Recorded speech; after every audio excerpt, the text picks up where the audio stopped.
It's Wednesday, the 11th of February, 2026. Welcome to the Fast 5 Business News by Fear and Greed, where we give you the top 5 business stories you need to know in just 5 minutes. I'm Michael Thompson, and good morning, Sean Aylmer. Good morning, Michael. Sean, before we get to the top 5 business stories in 5 minutes, a very quick reminder that if you are listening to this on Spotify, there is a very good chance you're listening through the Your Daily Drive playlist. That playlist is going to disappear soon. So if you'd like to keep listening to the Fast 5, then please make sure you hit follow on the podcast. Do it right now. Follow. That's it. Just in case you didn't get the message the first 5 times, follow. On with the story, Sean. Story number 1. Prime Minister Anthony Albanese has called on the Greens to turn down the temperature when it comes to Australia's relationship with Israel and the Middle East, saying he will not walk away from the visit of Israel's President Isaac Herzog.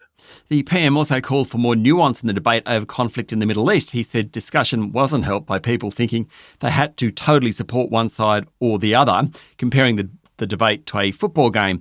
Albanese was talking after Greens MP Elizabeth Watson-Brown demanded the PM condemn what she called police violence in Sydney on Monday night. She also called on the PM to send Herzog home. Albanese, who along with the Governor-General Sam Mostyn invited him to Australia in the wake of the Bondi massacre, said Herzog was in Australia to support the people who needed it. There were distressing scenes of clashes between protesters and police at a pro-Palestinian rally on Monday night. A New South Wales Greens politician was hospitalised during the clashes. At the rally, former Australian of the Year Grace Tame was speaking rather fervently against Israel. Her comments sparked a call by One Nation politician Barnaby Joyce for her to give back her Australian of the Year honour. Very uncomfortable situation, I would say.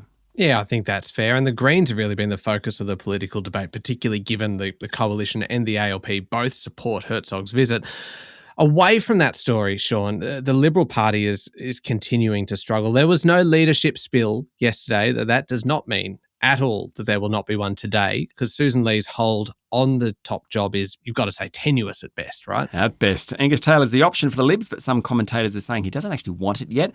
Now, on Monday, Victorian Senators James Hume and Sarah Henderson had a go at Lee. They were both, of course, dumped from the front bench when Lee got the job. Yesterday, Lee and Hume clashed in the party room. She basically said, Hume said their party was heading towards electoral oblivion. Lee responded, it's very simple. Stop talking about ourselves. Disunity is death. Sean, story number 2, Macquarie Group gave investors a briefing yesterday, and it focused on its Australian business, and it sent out a very clear warning to the big 4 banks. Macquarie is after the home loan and the deposit market. And that's good for us because we're consumers. The more competition in that market, the better. Yep. Macquarie's actually doing a really good job at winning share, 6.8% of the mortgage market. It has at the moment 5 times what it was about a decade ago, 6.3% of the deposit market, which is double what it had about 5 years ago. It doesn't have to be all things to all people, which gives it an advantage over the big banks. Doesn't have some of the legacy tech systems of the other 4. Overall, Macquarie reported higher profits across its 4 business divisions in the December quarter, and its share price closed up 0.5%. Today we hear from Commonwealth Bank. That's the big one. Yeah, indeed.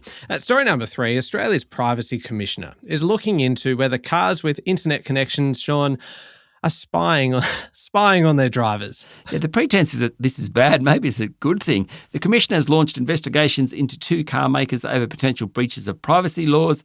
Privacy Commissioner Carly Kine told a Senate estimates hearing yesterday that the Office of Australian Investigation Commissioner had those 2 inquiries underway. They had done 2 other inquiries, but nothing came of those. Now, we don't really know what manufacturers are being examined, but presumably they sell dozens or hundreds or thousands of cars into this country.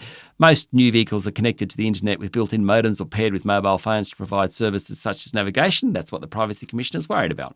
Yeah, if you don't like it, ride a bike. Story number 4, Sean. Big tech giant Alphabet is looking to sell a 100-year bond, essentially an IOU that'll take 100 years to pay back, as it looks for new ways to fund its huge investment spree. So-called century bonds are rare.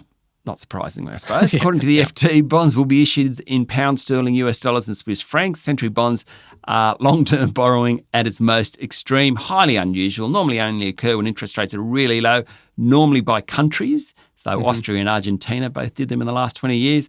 Only ever been one big tech example of a century bond, IBM back in 1996. Who's going to buy it? Well, insurance companies, super funds, those sorts of people who have, they want to buy long-term assets, but still trusting a company for 100 years?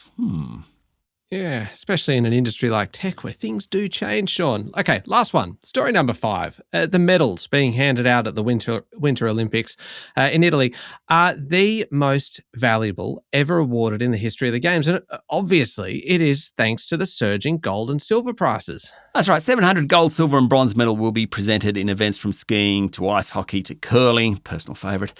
Gold prices doubled since Paris. A couple of years ago, silver has tripled. Now, gold medals are actually gold-plated, so they're 92.5% silver. The rest is gold. The value of them about $2,500 US at market prices. Silver medal worth about $1,400 US. Now, I mean, you chuck one up on eBay, I'm sure you're going to make more money than that. The actual record price for a gold medal is $1.47 million US, one of the 4 golds won by Jesse Owens at the 1936 Olympic Games in Berlin. It was sold 13 years ago for that price. Good story. There we go. The top 5 business stories in 5 minutes. Thank you, Sean. Thanks, Michael. It's Wednesday, the 11th of February, 2026. Remember to hit follow on the podcast. And if 5 minutes isn't enough, you can find our longer daily show called Fear and Greed, wherever you're listening to podcasts. I'm Michael Thompson, and that was the Fast 5 Business News by Fear and Greed. Have a great day.